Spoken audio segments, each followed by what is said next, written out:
Yeah, the recording has started. Apte ma'am, you can start the introduction, please. Okay, sir. Thank you.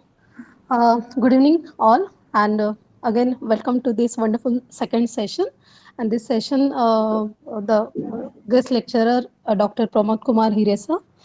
Sir, currently working as a professor and head of the Department of Geography, HPT Arts and RYK Science College in Nashik. He was uh, he was the chairman of Board of Study in Geography, Savitribai Phule Pune University. He has been nominated by Vice Chancellor as a member of Board of Studies in Geography, Savitribai Phule Pune University. He had worked on various administration positions such as coordinator, vice principal, and principal in the College of Gokhale Education Society in Nashik. He has awarded with a Best Geography Teacher Award of Maharashtra Bhugol Shastra Parishad. He has completed 5 major and minor research projects. He has guided for 3 MPhil student and 3 PhD student, and 3 students are working under his supervision for PhD. He has published 3 books and 34 research articles in national and international journals. He has attended more 150 seminars and conferences. He has visited various countries like Australia, Japan, Thailand, France, Singapore, Russia, like many.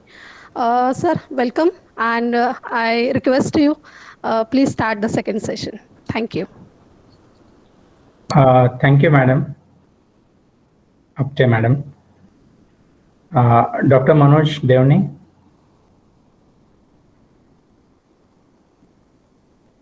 Hello. Yes, sir. Yes, sir.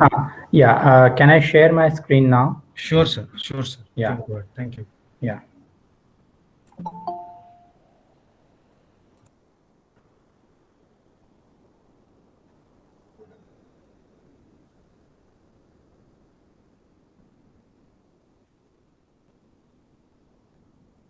I think it's not shared it.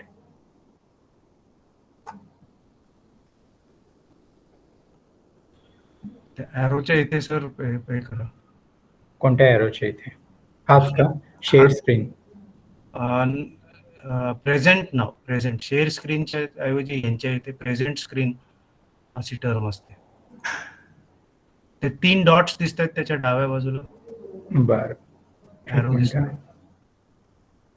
3 डॉटच्या डाव्या बाजूला arrow. हा, मग तोच केला होता मी.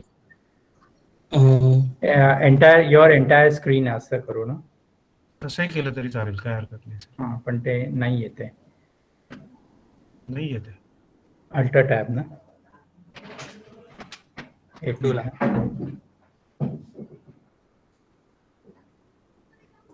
आत्ताच मोरे सरांनी केलं त्याच्यामुळे असं काही टेक्निकल इश्यू नसावा.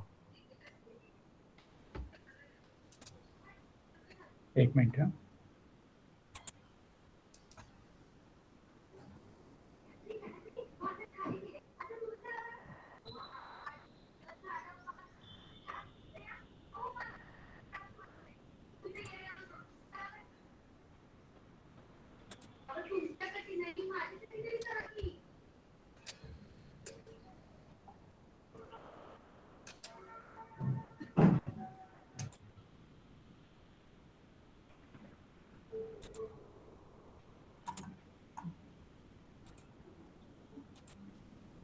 मागच्या वेळेस केलं होतं बहुतेक सर. हो हो हो, करतोय आता.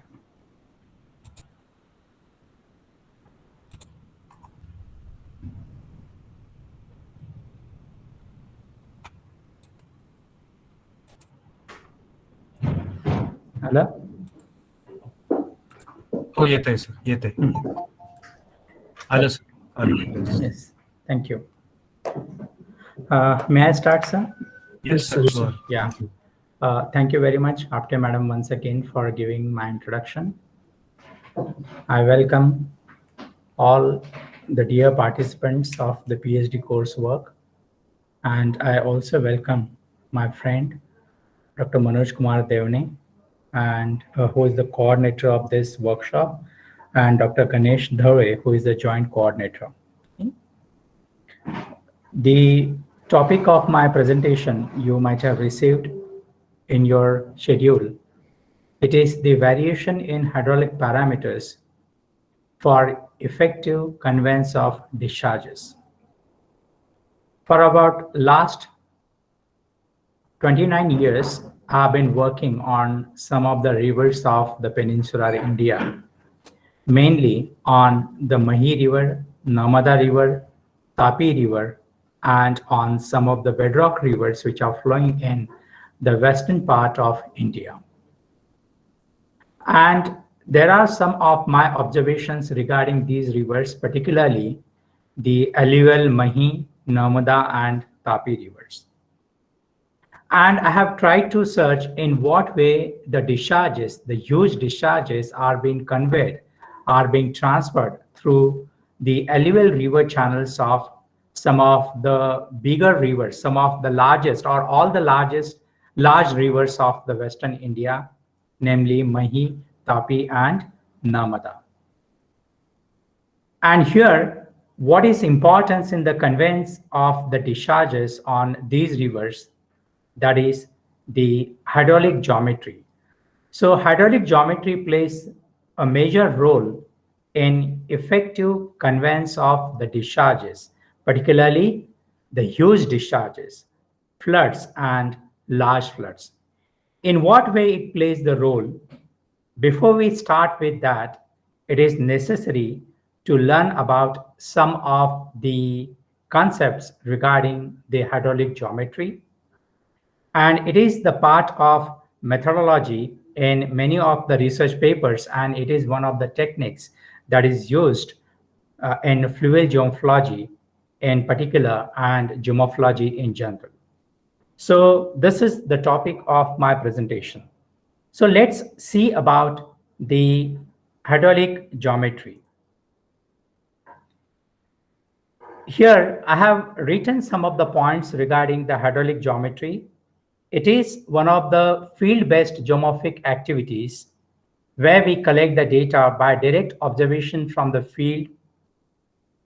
We may not be using the first-hand information, maybe the secondary data, but all the observations are directly made into the field by various government agencies, particularly in our country.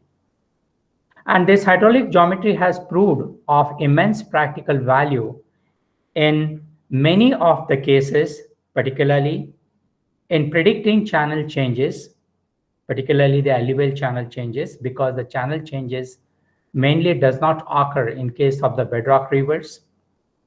Second, hydraulic geometry plays an important role in designing of the stable channels or the stable canals, which is also a kind of a channel, which is artificial channel. The third one, it is useful in river flow control works and irrigation schemes. The next one is hydraulic geometry is used for river improvement works. And the last one, which is related to our subject concern, that is for understanding hydrologic and geomorphic characteristics of the alluvial as well as the bedrock rivers. Of course, many scientists in the world say that the traditional hydraulic geometry or the classical hydraulic geometry does not play an important role, particularly in the bedrock channels. But we have tried to investigate the hydraulic geometry of the bedrock channels also, and there are some of our observations regarding the hydraulic geometry of the bedrock rivers. So these are the points where the hydraulic geometry is very useful. So when we talk about hydraulic geometry, it is made up of two words. The first one is hydraulic and the second one is geometry. We would like to see what is geometry first, as it indicates geometry originates from the Greek word, that is geo, as everybody knows, means earth, and metron means the measurement. So it is the measurement of the earth. And of course, it is a branch of mathematics that deals with the questions of shape, size, relative position of figures, and the properties of the space. So geometry is related with the Earth measurement as well as the measurement of the other planets. And it is not only the entire Earth measurement, but even if we do the measurement of a particular channel or of a particular area, it may be the two-dimensional. Even then, it may be called as a geometry. For example, if we calculate the area of Maharashtra state, even it is the geometry of the Maharashtra state. The next one is the hydraulics. And what is the hydraulics? Hydraulic originates from the Greek word that is hydar, it is water, and aulos, that is pipe. So hydraulics is the water that flows through a particular pipe. But we are the students of geography, and in our subject, hydraulic is an applied science and engineering dealing with the mechanical properties of the liquid. And this liquid in our subject or in our studies or in our study areas flows through the channels, and these channels are nothing but the river channels. We very rarely do the projects on the canals and the irrigation systems, but we geographers study mainly the river systems, and there the hydraulic plays an important role. Now here I have shown some of the photographs. The top two photographs are the photographs of the floods, the flooded rivers, and the bottom two photographs are the photographs of the rivers which are in the non-flood conditions. Whereas in the bottom left diagram, we have a stagnant water where the velocity of the water is very low. And in the bottom right diagram, we have very low flow of a river channel. So there are two conditions. One are the flooded conditions and other are the non-flooded conditions of different river channels. These are the photographs from the different river channels Okay. And here, when we talk about the flow characteristics of in the different river channels, that is related with the fluvial geomorphology. And therefore, the hydraulic geometry is intimately tied with the fluvial geomorphology. We cannot study fluvial geomorphology fully unless we study the hydraulic geometry. Okay. Now, when we talk about the fluvial geomorphology, it is the flow in the river channel. And when we talk about a flow in a river channel, everybody is familiar with that. That is known as the discharge. And discharge, when particular measurements are made of the flow, then it is called as the discharge. And there is a very simple measurement of the discharge. Discharge is measured in terms of the product of width, that is the water surface width, the top width of the surface, that is the water surface width, depth, that is the depth of the water, and velocity, at what speed the water is moving. So basically, when we talk about the width and depth is nothing but it is an area of the river channel. It is the area of the cross-section of the river, provided that the river is filled with fullest to its capacity. So width and depth is nothing but the area. The product of width and depth is an area. And if we multiply it by velocity, then you get the discharge. So in the bottom slide, in the bottom part of the slide, it is shown in what way the discharge is measured. It is the product of width of the water surface, not the width of the channel, depth of the water. But in this particular diagram, you will find that the depth is not uniform. The depth is maximum at the thalwich, that is the lowest point of the channel, and it is the minimum at the banks. Therefore, when we talk about the depth of the water, we have to think in terms of the mean depth or the hydraulic radius.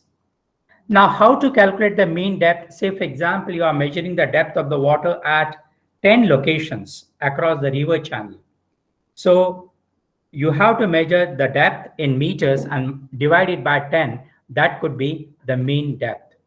Or we can also use the hydraulic radius, and hydraulic radius is nothing but the area upon wetted perimeter. And wetted perimeter is the wet part of the channel is known as the wetted perimeter. How much area of the channel is wet, that is called as wetted perimeter. It can be calculated by area upon the hydraulic radius. It can be calculated by the area upon hydraulic radius. So that is known as the wetted perimeter. Or wetted perimeter, or hydraulic radius can be replaced by, the mean depth can be replaced by the wetted perimeter. But here, if we talk about this, that is the wet part of the channel is known as the wetted perimeter. So in this manner, the discharge is calculated very easily, though it appears very easy here on the screen, but in the field, it is very difficult to calculate, because mainly the discharges are calculated during the flood time, and it is very difficult to measure the width of the channel, the depth of the channel, and of course the velocity of the water during the flooded rivers. So these are the simple measurements of the discharges. Now here I have shown you a cross-section of a river channel where the discharge can be measured. If you see from the top, then the width of the channel, say for example, is 30 meters. The depth of the channel is, say for example, the 10 meters. Say for the time being, it is the average depth of the channel. And assume that the velocity of the water is 2 meters per second.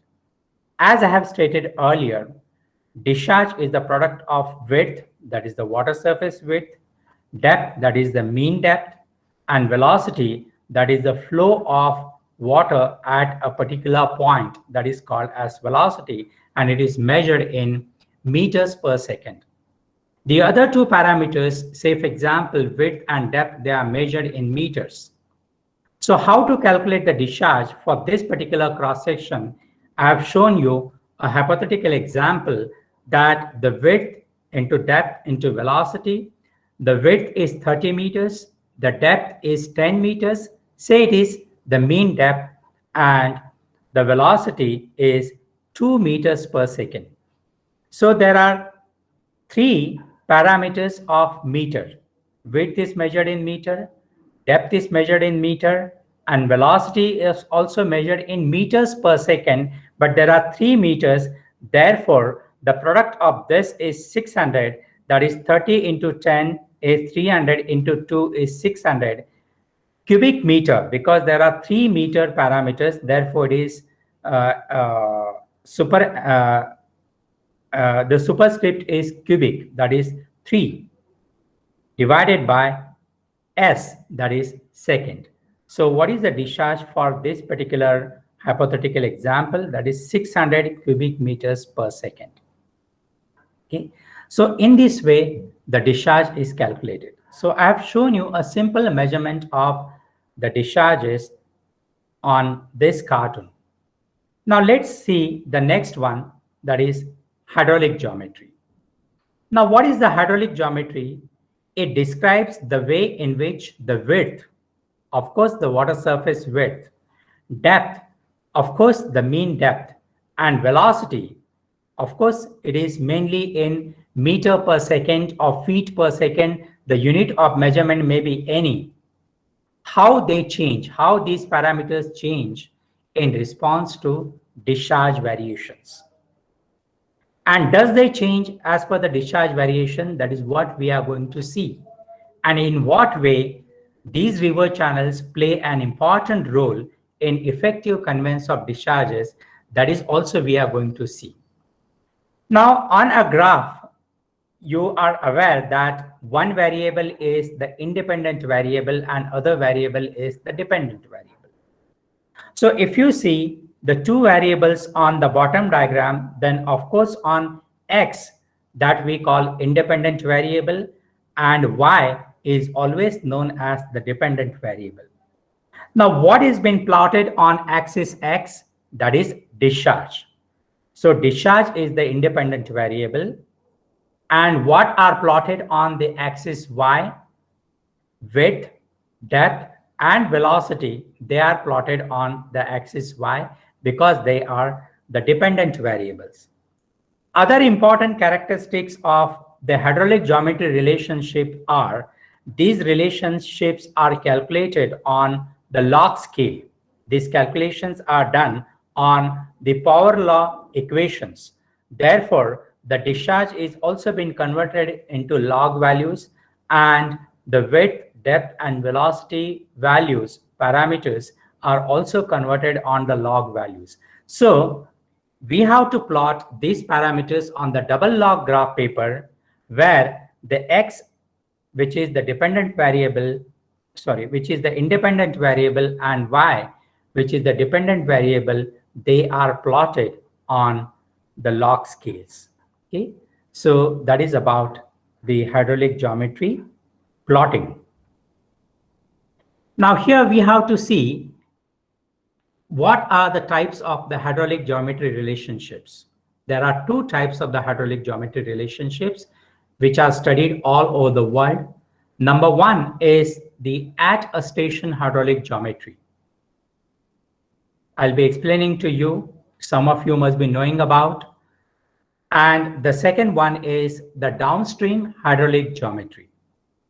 So what is the difference between at a station hydraulic geometry and downstream hydraulic geometry? That we are going to see now.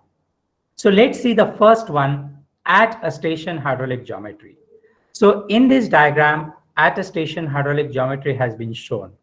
If you see the left-hand side diagram, there is a drainage basin.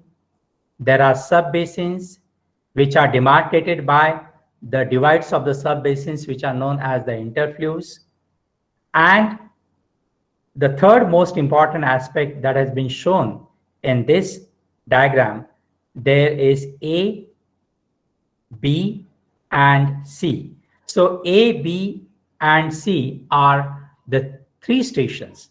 So when we talk about these hydraulic parameters like width, depth, and velocity associated with a particular discharge at a particular station, say for example at station A, then it could be at a station hydraulic geometry of station A.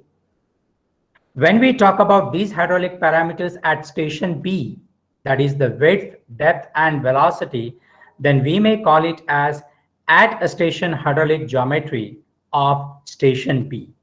So when we talk about these parameters at a particular station, it could be station A or station B or station C, then it is known as at a station hydraulic geometry.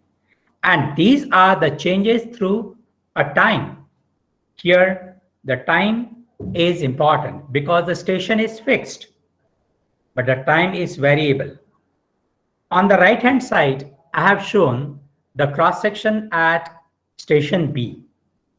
The cross-section is same, but for the first time, the discharge is low. In the second diagram, the discharge is medium. And in the third diagram, the discharge is highest. So the cross-section, that is the location, is same, but the time is different.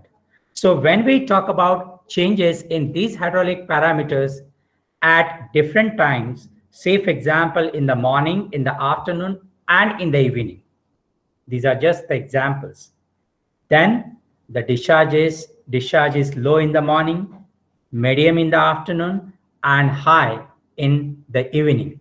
So when these parameters change through time at a particular station, that is known as at a station hydraulic geometry. The next one is the downstream hydraulic geometry. It is the same diagram on your left where three locations have been shown: location A, location B, and location C. So when the river water flows, that flows from A to B, B to C, and then it goes to the sea, ocean, or it disappears, depending upon the nature of, depending upon the characteristics of the river. So when we talk about the downstream variation of the discharge, like what are the hydraulic parameters at the station A? What are the hydraulic parameters such as width, depth, and velocity at station B? And what are the hydraulic parameters at station 3C? So when we see these variations at different stations, then these are the changes through space because the places are different. So when we talk about the downstream hydraulic geometry, that is the spatial hydraulic geometry. And when we talk about attestation hydraulic geometry, it is the temporal hydraulic geometry. Because in the downstream hydraulic geometry, the places are different, whereas in the attestation hydraulic geometry, the time is different. So attestation is the temporal hydraulic geometry, and downstream hydraulic geometry is the spatial hydraulic geometry. So you have to learn about these characteristics, and that is the difference between attestation and downstream hydraulic geometry. So here, let's see in more detail about attestation hydraulic geometry, and then up to a certain extent, we may also be talking about the downstream hydraulic geometry. So in case of the attestation hydraulic geometry, as it indicates the changes through time, the cross-section is same, the station is same, therefore it is known as at a station. Here, the cross-section is B. So B1, B2, and B3, the cross-sections are not different. The cross-sections are same. The location is same. But I'm talking about B1 because it is at the low discharge, B2 it is at the medium discharge, and B3 it is at the high discharge. And same has been shown on the bottom graphs.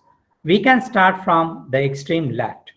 So in the first graph, what is the independent variable? That is the discharge. What is the dependent variable? That is the mean flow velocity. So of course, in the B1 condition, the velocity is going to be less because the water is not much.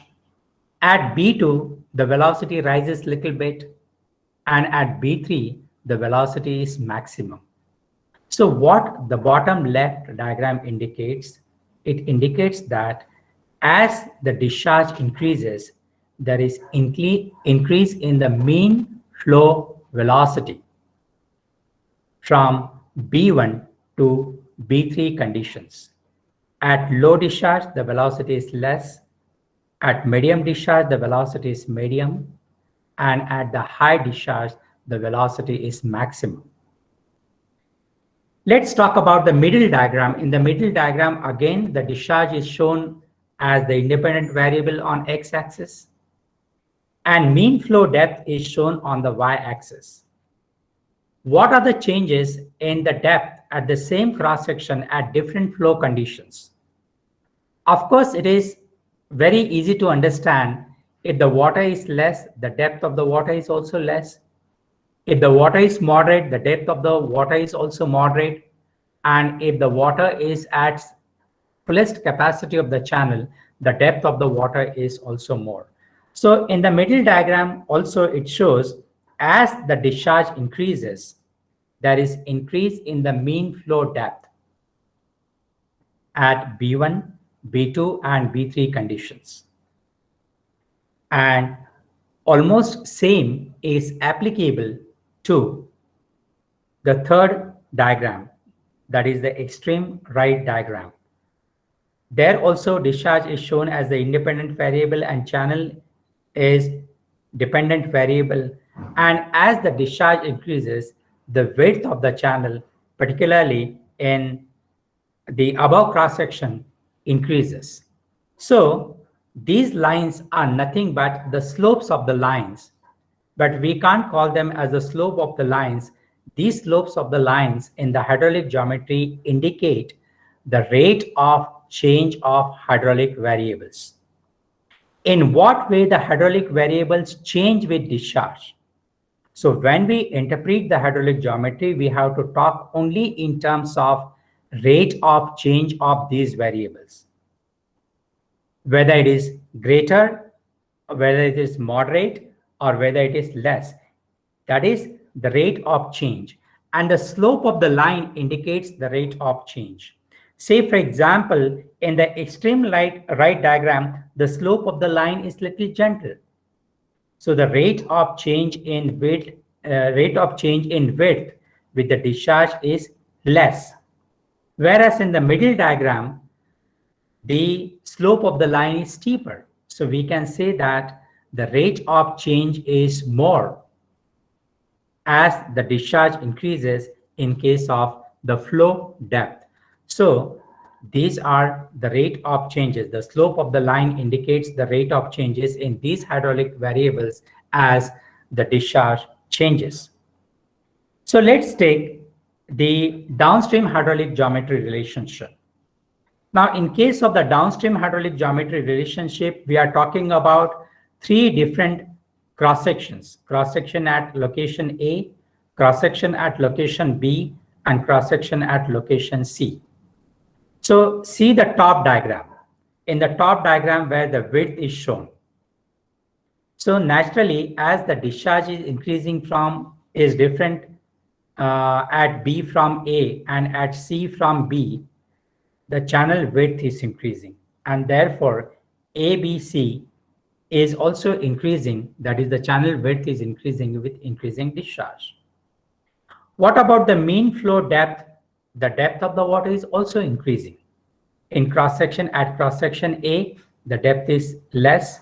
At cross-section B, there is slight increase in the depth, whereas at the cross-section C, there is increase in the depth. And in the bottom right diagram, where the flow velocity is shown, there is some velocity of the water at cross-section A, at B, and at C. But if you look at this hypothetical explanation, the slope of the line in case of the channel width and channel depth is greater as compared to the mean flow velocity.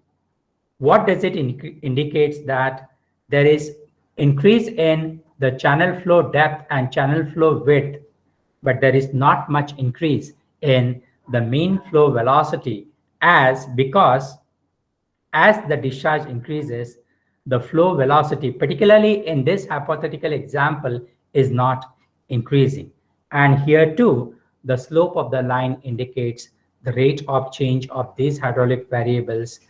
The rate of change of mean flow velocity is very less as compared to mean flow depth and the channel width. I'm going to the next slide. May I ask to any participant, my slides are changing, no? Yes, sir. Yeah. Yes, sir. Okay, all right. Okay, now who had proposed these hydraulic geometry equations long back, that is about 70 years back? Two American engineers, Leopold and Maddock, they have proposed these hydraulic geometry equations, and since then, all over the world, these hydraulic geometry equations are used everywhere in fluid geomorphology. And these equations are expressed by relationships of channel in the form of power functions of discharges. Now, these are the power law regression equations in simple words, where width is equal to A into Q raised to B, depth is equal to C into Q raised to F, and velocity is equal to K into Q raised to M, where everybody knows W stands for width, D stands for depth, and V stands for velocity. If you see the constants A, C, K, and the superscripts B, F, M, these are the constants. Now, particularly when we talk about the exponents B, F, M, they indicate rate of increase. They indicate the slope of the line. So in simple words, if the value of B is more, the slope of the line is likely to be steeper. And the interpretation would be there is more increase in the width as the discharge increases. So BFM values indicate the slope of the line, and the slope of the line, as I have already said, is nothing but the rate of change in these hydraulic variables. And what are the hydraulic variables? They are width, depth, and velocity with increasing discharge. So later on, there are no modifications since 1953 into these equations, and even today, these equations are used particularly in the alluvial river channels all over the world, and as well as for irrigation systems all over the world. Now, because we know that the discharge is the product of width into depth into velocity, therefore, width, depth into velocity, they can be replaced by the equations of the hydraulic geometry. And in the third row, it is shown discharge is equal to A into C into K, and that is the exponents are B plus F plus M. Therefore, if we multiply A into C into K, the product is 1. And if you add B plus F plus M, the addition is also 1, because they are the classical constants. So the product of A into C into K is 1, and addition of B into F plus, B plus F plus M is also 1. So exponent change with the location. Now BFM values change with the location of the river, the climate through which it is flowing, and the discharge conditions. These parameters, these exponents change. Okay. Now, the same diagram has been shown you, and this has also already been explained to you. So here we are going to see how the width, depth, and velocity changes as the discharge rises or discharge increases. That is attestation hydraulic geometry, and this explanation has already been given to you. Now here I'm taking the same example of the hydraulic geometry at 3 different conditions. At B1, the discharge is low. At B2, the discharge is moderate. At B3, the discharge is high. What is the value of B? That is 0.26. That is the exponent B. What is the value of F? That is 0.40. What is the hypothetical value of M? That is 0.34. If we add this B plus F plus M, the total comes to 1. And these exponents have been shown in the bottom diagrams. Now, which exponent is highest? That is the exponent of F, and F is for the flow depth. Now, in the middle diagram, it is 0.40, that is highest. So how can we interpret that? We can interpret that as the discharge rises, there is increase in the mean flow depth. Then, as the discharge rises, there is increase in the mean flow velocity because the exponent value is 0.34. And as discharge rises, there is not much increase in the channel width because the value of the exponent is 0.26, which is minimal. But here, what is important for you to show, that is the addition of B plus F plus M is 1, and the values indicate the slope of the line, that is the rate of change in these variables with discharges. Okay, now this is the real example of the attestation hydraulic geometry. And of course, these are not my examples. These are the examples given by Leopold and Maddock in 1953 for establishing relationship of width, depth, and velocity to discharge of the Powder River at Locate in Montana state of USA. And what are their exponent values? Their exponent values indicate that the B value is 0.28, the F value is 0.42, and M value is 0.30. So here, sum of the F value is greater, that is the channel depth value is greater, that's 0.42. Means as the discharge increases, the depth of the water increases more than the mean velocity and width of the channel, width of the water surface at that particular discharge. So these are the relationship, and these are the exponent values of B, F, and M. Okay. So I have tried to apply these hydraulic geometry equations for the second largest west flowing river of India, that is the Tapi River, which originates in central India and flows to the west and meets the Arabian Sea. And I have collected data at some of the stations along the Tapi River from source to mouth. If we start from the mouth, then the lowermost station is Gala. Then the second one is Sarankheda. The third one is Saukheda. Sorry, the third one is Gidade. The fourth one is Saukheda, and the fifth one is Barhanpur. So these are the different stations where I have collected data of discharges and these hydraulic parameters, namely width, depth, and velocity.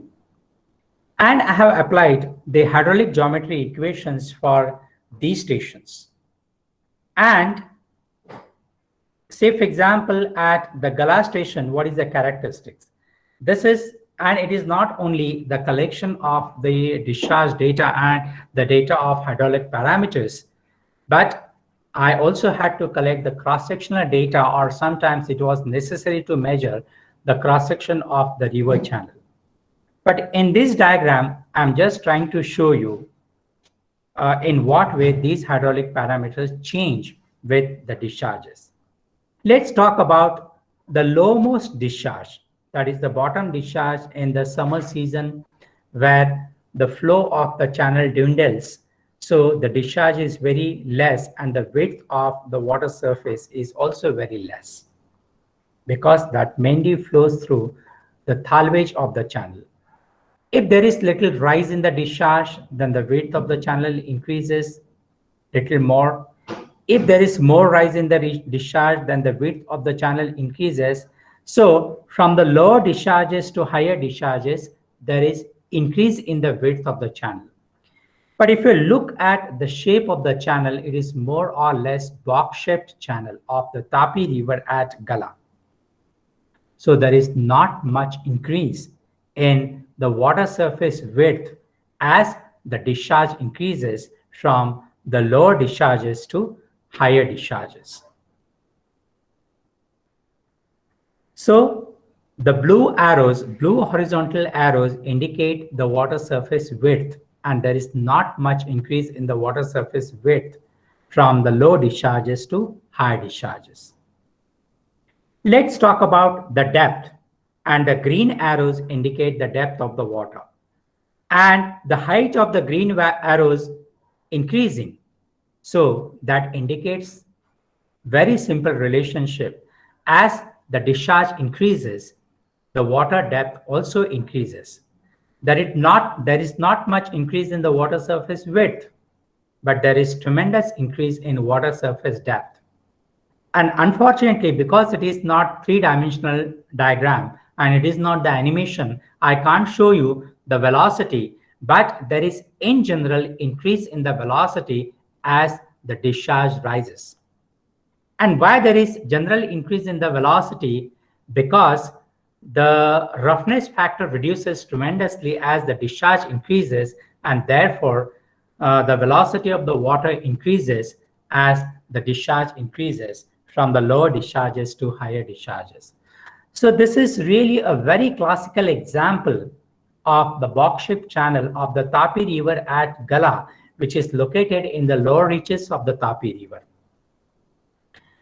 Now, I'd like to show you in what way the hydraulic geometry relationships have been established for the Tapi River at Gala, and these are the relationship of the hydraulic geometry equations.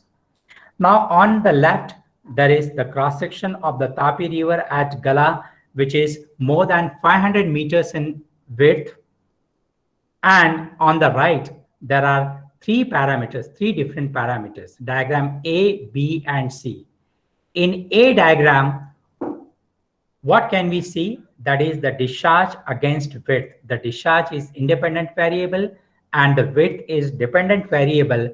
But if you see the value of the exponent B, which is very low, which is 0.05. So here, 0.05 value indicates the rate of change in water surface width with discharge, and the value is very low. What does it indicate? In what way we can interpret? We can interpret that as the discharge increases, maybe from 1,000, 2,000, 3,000, up to 10,000, or maybe up to 30, 40,000, there is not much increase in the water surface width because the channel is box-shaped. Because the value of the exponent is very low, that is 0.05. But if we come to the second diagram, that is the depth. And as I had shown, the depth increases as the discharge increases. So the rate of change in mean depth with the increasing discharge is high because the value of exponent is 0.38 as compared to 0.05. 0.38 is the greater value. So there is increase in the mean depth as the discharge rises. So the rate of change in mean depth is greater than the rate of change in width of the water. And if we see the bottom diagram, and I hope that you can read the values of BFM, okay? So in the bottom diagram, the value of M is 0.57. So what is the interpretation of this? So as the discharge increases, there is much more increase in the velocity. And this is what I have tried to explain in one of my recent papers. This is the beauty of these rivers, that these rivers carry even the higher discharges very efficiently because the hydraulic parameters are adjusted in such a way that even the large discharges are accommodated within the channel. And the bottom diagram clearly indicates that as the discharge rises, means as the flood comes to the river, there is increase in the mean velocity of the river at this particular location and even at the other locations. So the rate of change in mean velocity with the discharge is maximum because the value is 0.57, followed by the rate of change in mean depth, and followed by the rate of change in width. The width does not increase too much as the discharge increases. What is the another interesting characteristic of this particular channel? Now, even if there are very high floods, those high floods are not sprayed on the adjoining areas. So even high floods are restricted within the channel. Why they are restricted? Because there is increase in the flow depth as well as in the flow velocity. So even the high flows are accommodated within the channel. And that is the greatness of the nature. And in this way, the adjustments are done in the hydraulic parameters in order to accommodate the higher discharges. So this is more or less ideal example of the attestation hydraulic geometry. I'd like to show you what happens at the second station, that is at the Sarankheda. Again, if you look at the values of the width, that is 0. Bottom diagram, please have a look at the bottom diagram.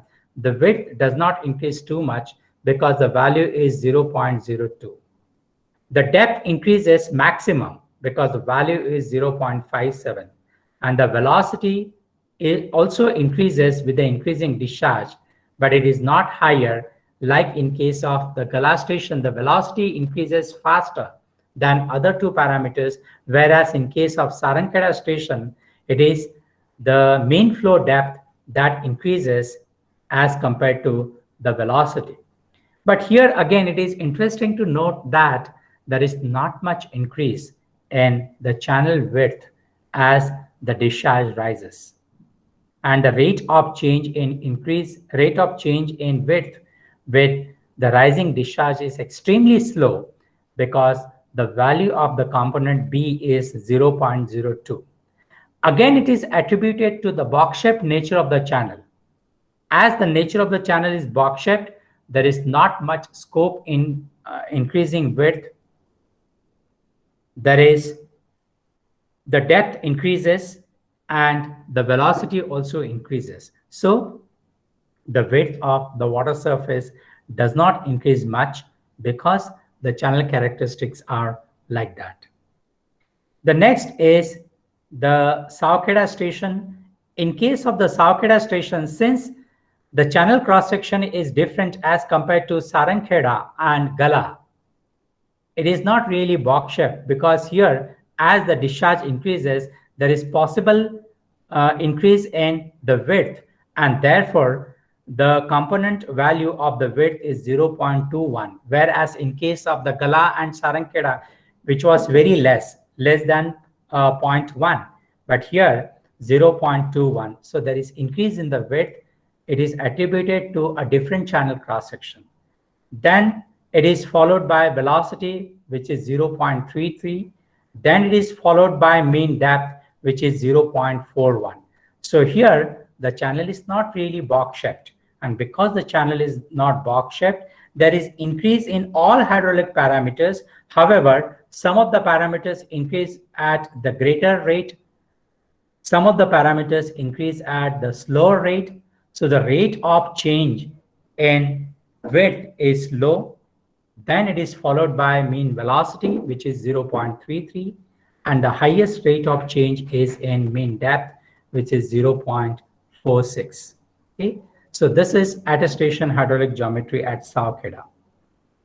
Now this is attestation hydraulic geometry as Gidade. And here also, the channel is not exactly box-shaped, but it is more or less box-shaped.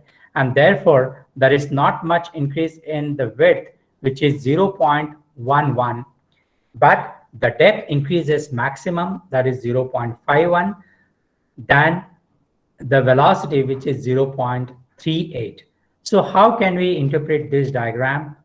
This hydraulic geometry relationship, as the discharge increases, the rate of change in width is minimum, followed by rate of change in mean velocity, and followed by rate of change in mean depth.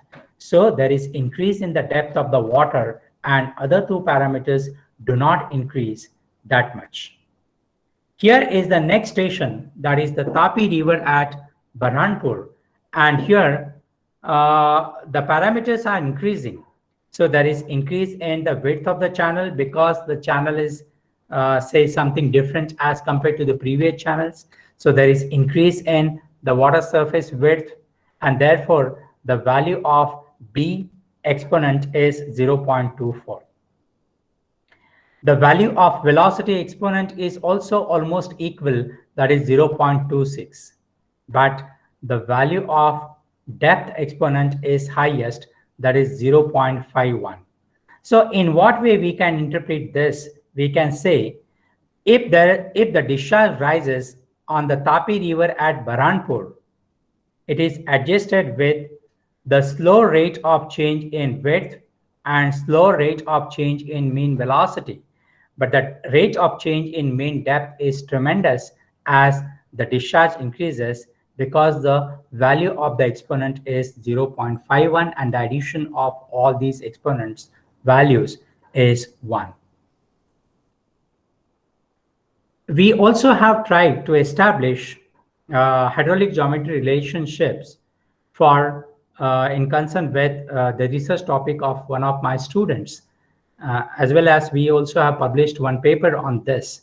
So we have collected data at different stations on the Mahi River, that is at Mataji, at Rangeli, on the Zakham River, which is the tributary of the Mahi River, Padadi Badi on the Mahi River, and Kanpur on the Mahi River, and Chakliya on the Anas River. So at these different stations, the data of hydraulic parameters as well as the cross-sectional data were collected, and the hydraulic geometry relationships were established.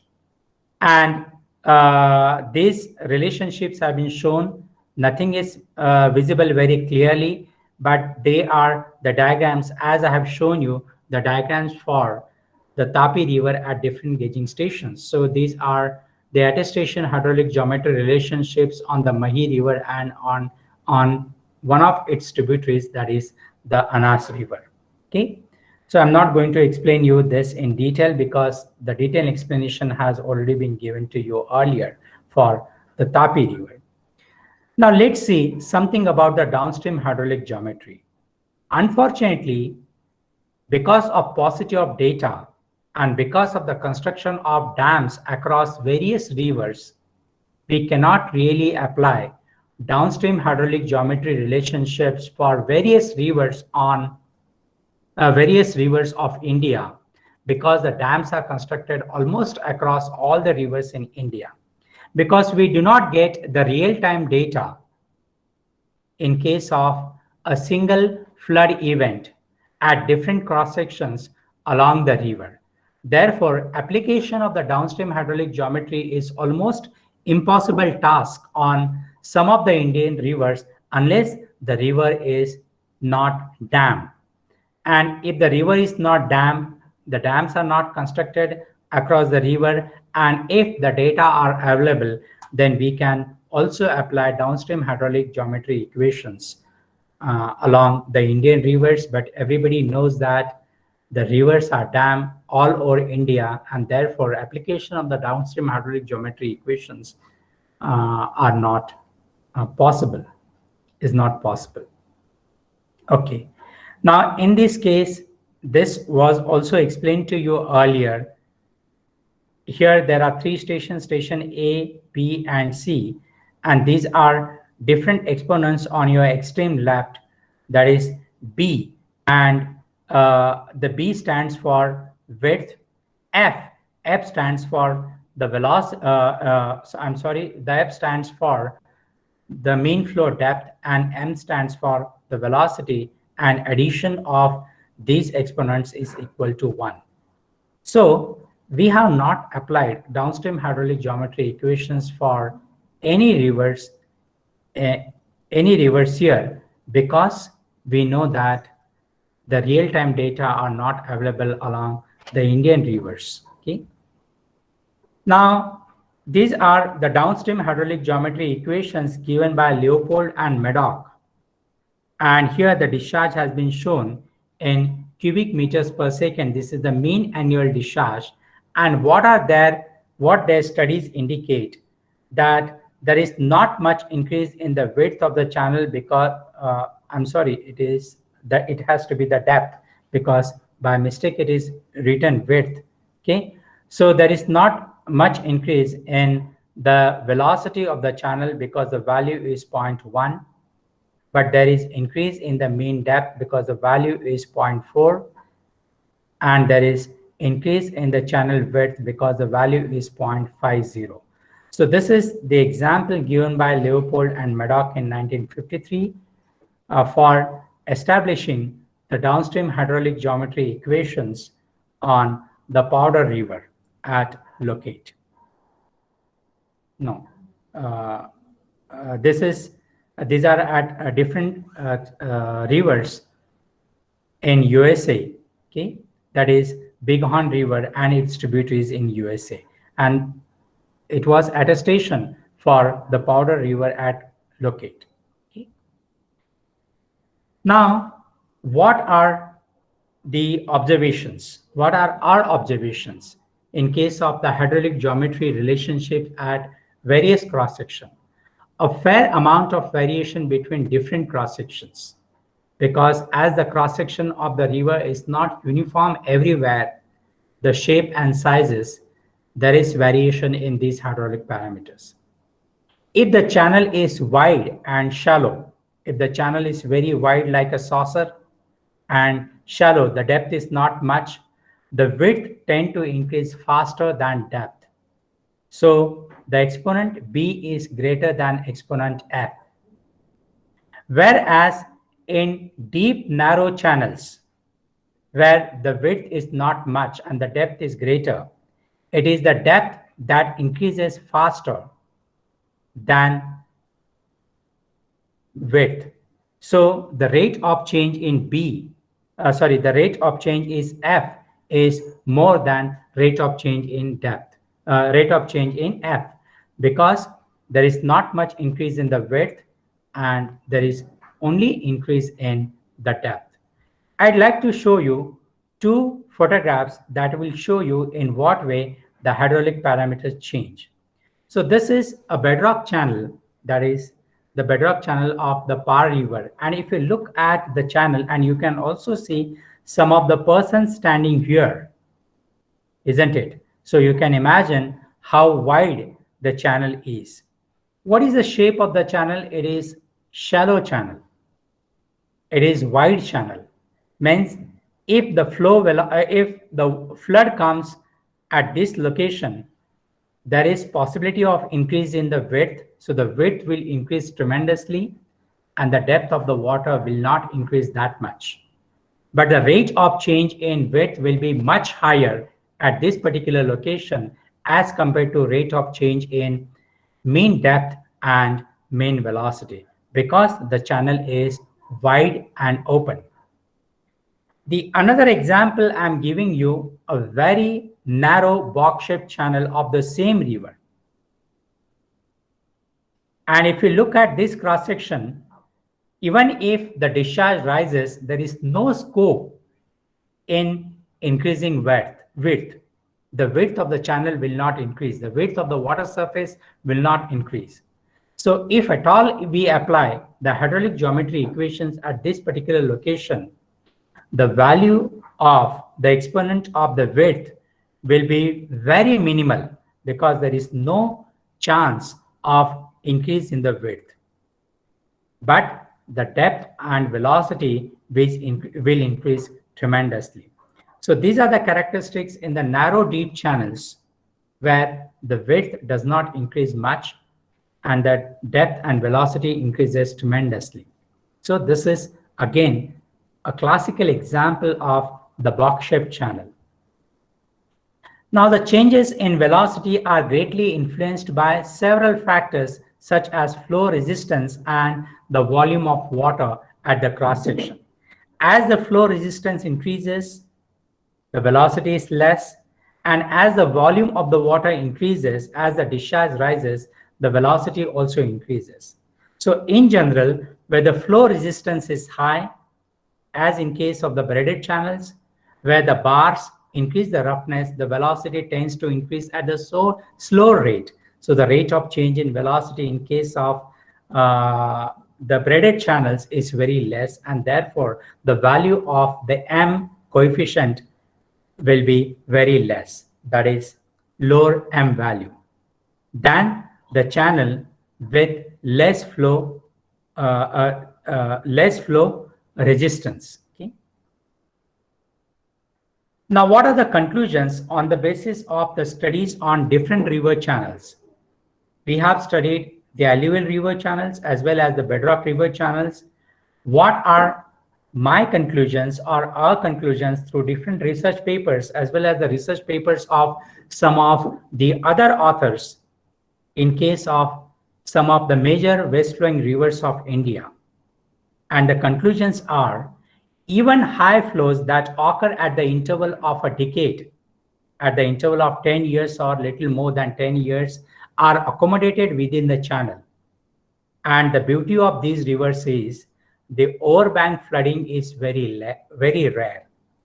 So even the decadal scale floods do not inundate the adjoining areas because the discharges are accommodated. The second conclusion is the results of hydraulic geometry analysis suggest that the behavior of the alluvial rivers are not truly alluvial, but they are quasi-bedrock. Now, why they are not truly alluvial? Because these alluvial river channels are so compact that even if the higher floods occur, they are not like the alluvial river channels of Ganga and Brahmaputra, where when discharge rises, the alluvial river channels are modified. These alluvial river channels behave like the bedrock river channels. That's why I have termed these alluvial channels as the quasi-bedrock channels, because there are not much modifications in the alluvial river channels of the rivers such as Mahi, Narmada, and Tapi, and therefore I have termed it as the quasi-bedrock channels. And the third and the most important conclusion of the hydraulic geometry is that the channel geometry of the rivers displays a significant role in efficient conveyance of monsoon floods. Monsoon floods are very efficiently transported through these channels, and that is really the greatness of the nature and monsoon floods through the changes in the hydraulic parameters with increasing discharge. So this is the most important conclusion of our studies, that the channel geometry of the rivers displays a significant role in efficient conveyance of monsoon floods through changes in hydraulic parameters with increasing discharge.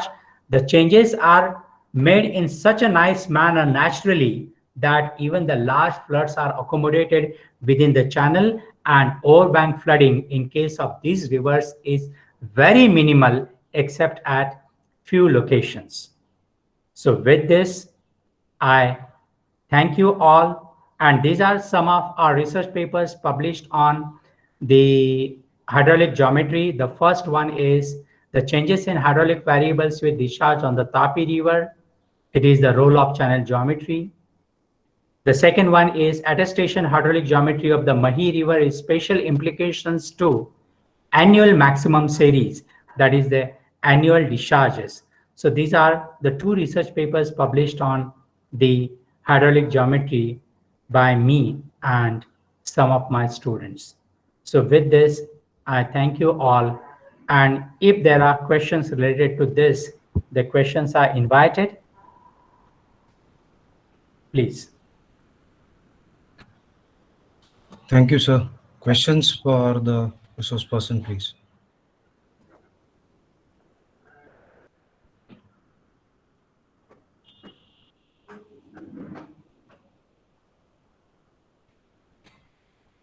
Sir, if you could just elaborate this more in the application format, in the sense, besides geomorphology, water studies, we would call it fluvial in geomorphology. Yes. Water studies would impact what other branches or topics of say research in environment, etc., etc. Just a brief overview, I would say. Yeah, no, basically we are using it in fluid geomorphology, but it is applicable everywhere.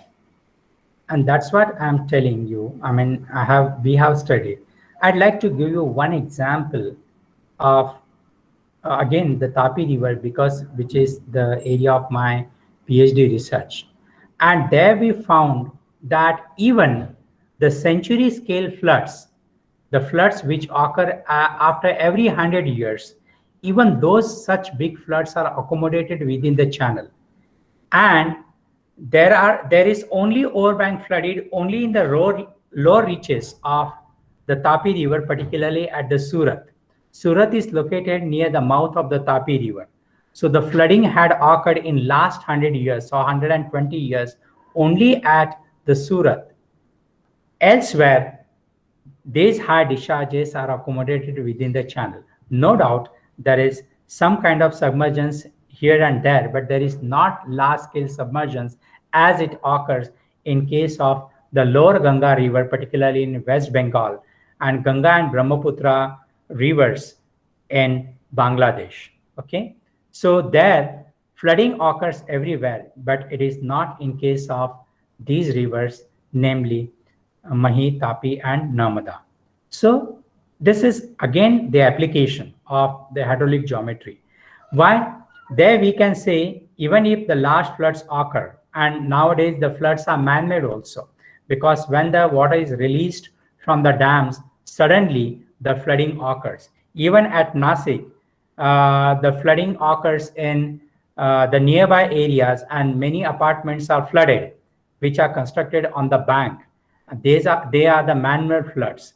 So on the rivers such as Mahi, Tapi, and Narmada, even there is release of water from the dams, where the human being comes into picture. Even then, the overbank flooding does not occur. So it is applicable everywhere. It can be applied by engineers, by environmentalists, by economists, by geomorphologists, by planners. Everywhere, this is particularly applied. Okay, that is the hydraulic geometry, and therefore, just on the basis of the data that has been studied at Surat, they are constructing now the river embankments. Now, when the river embankments are constructed, there is minimal flooding in the Surat area. Of course, the big floods have not occurred after that. There was a big flood in 2006, and thereafter they have started constructing the embankments. And if the embankments are constructed, the overbank flooding will not occur at Surat in case of Tapi River. In 2006, 90% of Surat was underwater because of the flood. So it is applicable everywhere in all fields because it is related to the human being. So that every branch of the study, human as well as physical, comes into picture. Yes, sir. Thank you. Yeah. Just another question regarding the embankments. Yeah. If the embankment tends to be taller than the surrounding terrain, Yes. and there is a super flood, let us say, Yeah. then will this embankment itself not create a problem that the water will not recede back into the main course? Right. That is the good question. See, embankments are of two types. One are the natural embankments that we call natural levees, and Yes. other one are the artificial embankments that we construct. In case of the natural levees, if we talk about the natural levees, the height of the natural levees is higher than the surrounding area, and even the height of the channel is also higher than the surrounding area. So naturally, as it is, the water is going to spread, isn't it? But Yes. if the embankments are constructed, there'll be minimum roughness to the channel. And if the roughness is less, even the higher discharges will be efficiently conveyed by increasing in hydraulic parameters such as velocity will increase because the roughness will be less. The width of the water will not increase, therefore the depth will increase, and as the depth will increase, the velocity also will increase more. So of course the construction of embankments will create problem, but the problems will be less as compared to if we do not construct the embankments. And the main function of the embankments will be that the discharges can be efficiently transported.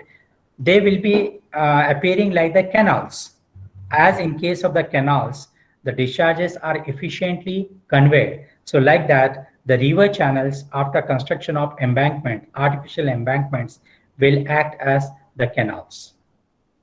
Thank you, sir. One last question from my side. Yes, please. A question of a very general curiosity, I would say. Yes. Kolhapur, for last couple of years, has been in the news for regular flooding. Yes. And which was not a very common phenomena before. Yes. What exactly is it?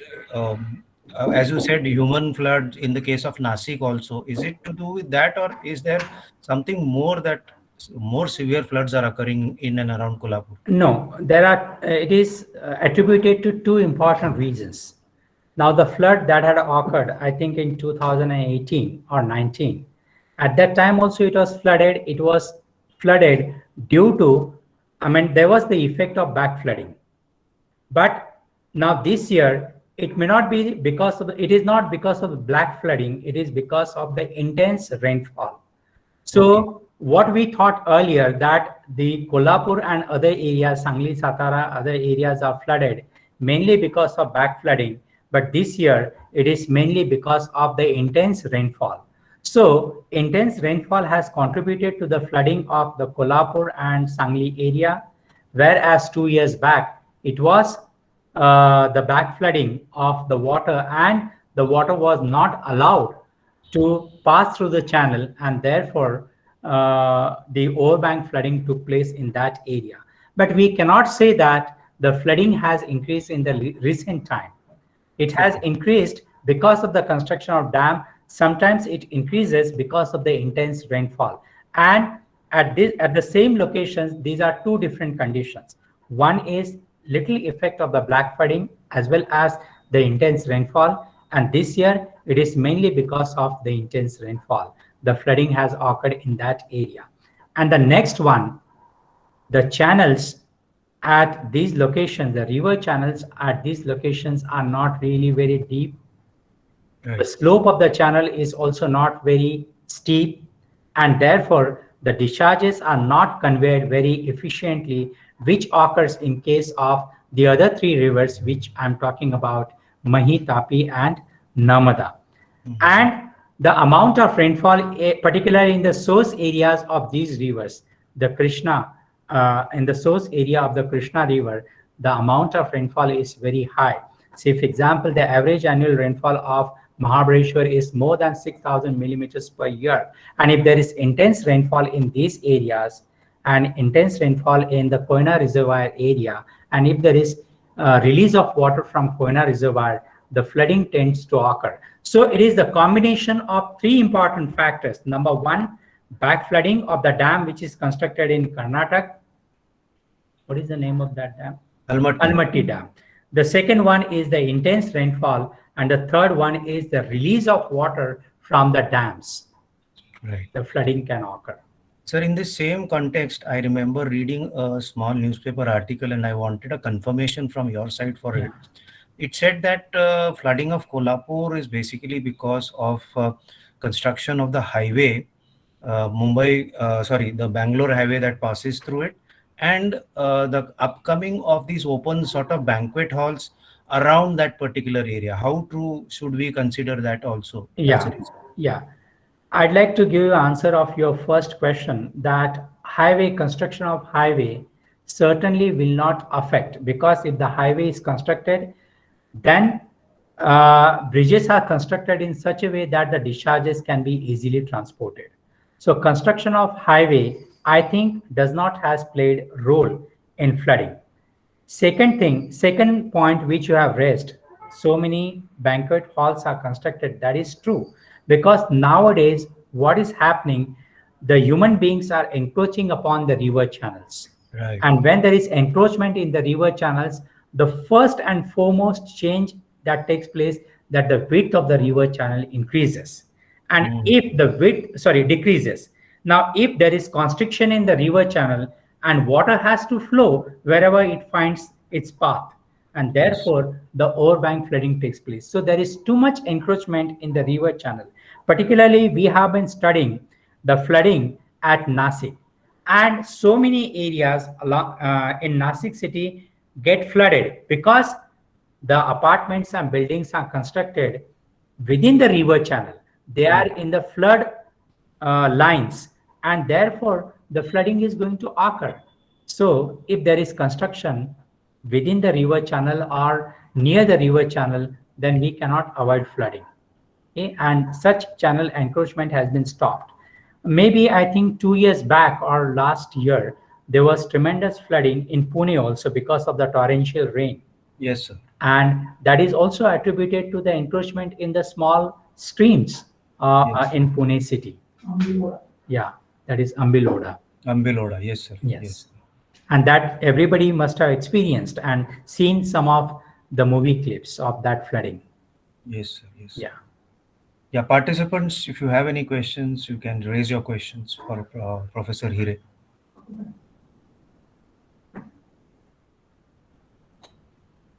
Yeah, if there are no questions, we can move ahead to the official vote of thanks. Who's supposed to be giving the vote of thanks, please? Okay. Good evening, everyone. I'm Kanchan Apte. I'm here to present the vote of thanks for today's lecture. I extend to my gratitude to our today's guest lecturer, Dr. Hire sir, to take out time from his busy schedule and Ma'am, he's a enlightening professor. professor. Okay, doesn't matter. Sorry, Professor Dr. Hire sir, to take out time from his busy schedule and enlightening with us their knowledge. Today's lecture was full of knowledge and we get some interesting thing and also revealed some interesting fact. It gave to deep insight in the topic and I'm pretty sure the precious knowledge the Professor Dr. Hire sir gave us uh, will definitely help us in our studies and future also. And I also thank organizer and all the participants to present here for paying your attention and learning so many things which is related in our study. Thank you once again, sir. Thank you so much. Yeah, thank you. Thank you, sir. And just for less than a minute, only for a few seconds, I'd like to thank the principal of SP College, Professor Savita Datar. I'm also thankful to the head of the Department of Geography of SP College, Professor Sunil Gaikwad. I'm really thankful to my friend, Professor Manoj Kumar Devne, who is the coordinator of this coursework. And I'm also thankful to Dr. Ganesh Dave, who is the joint coordinator for this course. And last but not least, I'm thankful to all the participants for patient hearing of my lecture. Thank you very much. Thank you, sir. Thank you, sir. Thank you, sir. Thank you, sir. Yeah, thank you. May I leave the meeting now, sir? Yes, sir. Yes, sir. Thanks a lot. Thank you, sir. Have a nice day. Thank you.